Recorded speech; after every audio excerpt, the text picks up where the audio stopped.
Hey everybody, welcome to another video.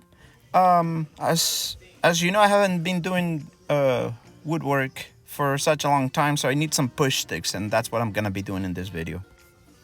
I'll be making three push sticks, pretty much out of scrap wood, all of them. One of them is gonna be out of 3/4 Baltic birch, another one out of poplar, softer wood, and another one out of walnut.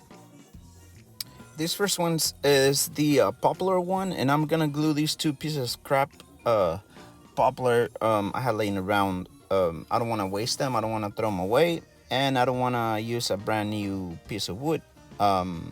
This one is kind of greenish, and I think it's gonna look good once I seal it. I'm not gonna use any stain or anything. I'm just gonna seal it.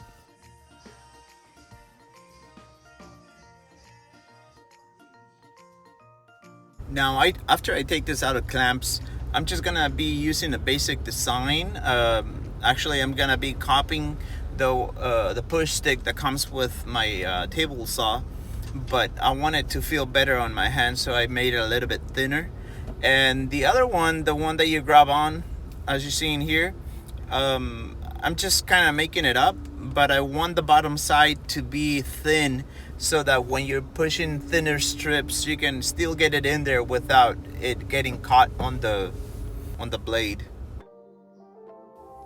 And I don't have a template or anything, but this handle is gonna be the same handle as the walnut I already made, because it's really comfortable on my hand and size and everything. I'm just making it up. So I'm gonna have pretty much three push sticks. The one made out of walnut that I already made, the one out of maple, which is gonna be a little bit thicker, and the grab on that it's actually thinner. And I'm gonna use a combination of methods to cut it off. My bandsaw is not in service yet, so I'm gonna use my table saw to cut the straight edge, and then I'm gonna use my jigsaw to do the curves, and the pull saw, the Japanese pull saw, to do whatever else I need to.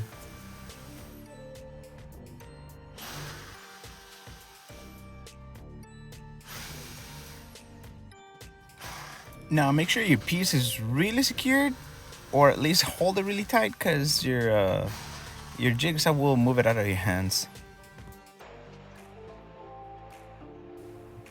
So for no particular reason, I'm gonna use a piece of thin walnut to inlay it.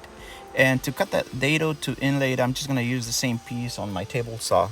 As you see here, once I cut the height, I'll just measure the width of it and cut it. It works pretty good. You don't have to use a dado for just something small like this.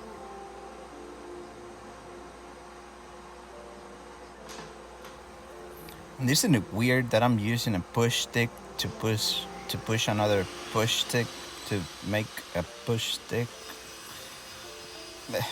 Too many push sticks here. But anyway, it's cool. The same push stick that I just made, I'm using to make the other push stick.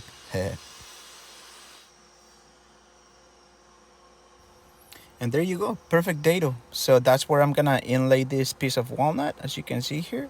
Nice and flush. With a little bit of glue, it's gonna go on there, and then I'm just gonna sand it down.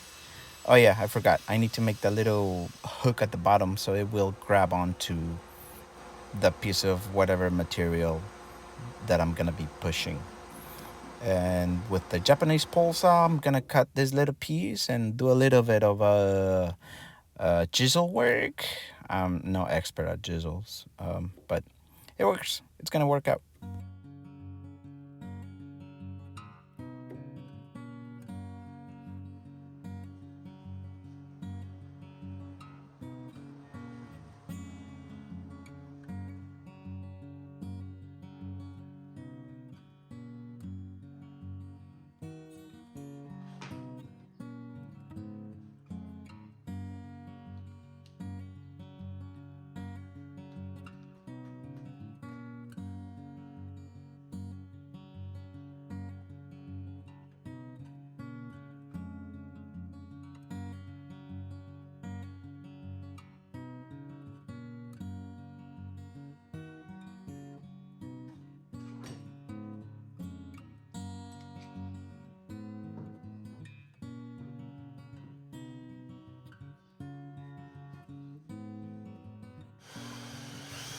For the holes to hang it, I'm using a 3/4 bit uh, at the top, and for the little eye that makes it look like a shark, I like it because it looks like a little shark. I use the 1/4 piece, and after doing this, I'm gonna round over the whole thing. Not only this one, but all the other ones. I like it rounded over so it looks and feels nice in your hand. Oh, and by the way, what you just saw is my belt sander clipped onto my workbench. And if you don't have a belt sander, that's a nice trick to have under your belt. You don't need one. I mean, you might need one, but if you don't have one, it's an easy thing to do. Ooh, nice. Smooth. Yeah. Next one.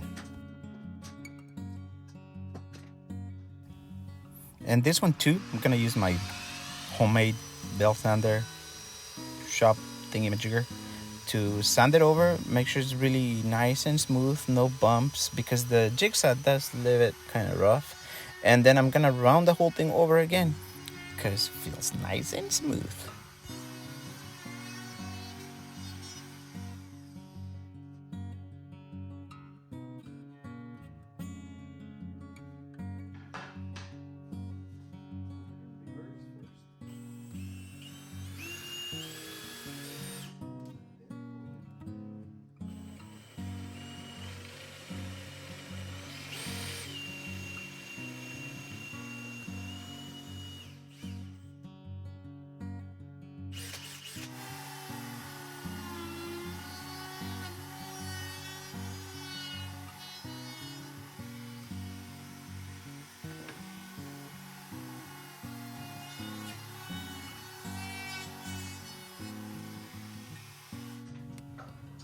And now it's just time to put some Oris oil.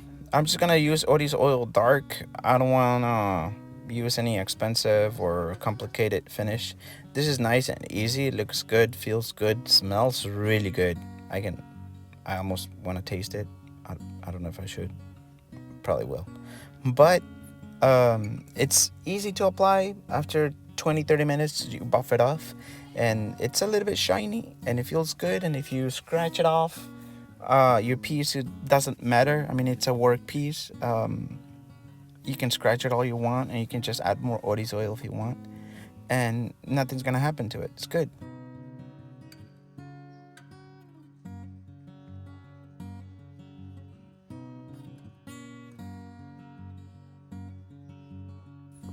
And there you have it. After 20-30 minutes, buffed it off, cleaned it off, and the push sticks are ready to push stuff. And here's the finished product. I hope you guys like it. They're really useful. You really need it. Safety is first all the time, no matter what.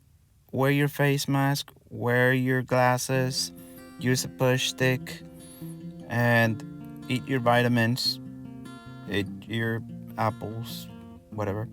But anyway, they look really good. They're really shiny and they're super smooth. If you put them in your face, oh, they feel so good. And here's how to use it. There you go. Thanks, guys. I hope you guys enjoyed it. And until the next one, we'll see you. Oh, don't forget to subscribe. Thanks. Bye.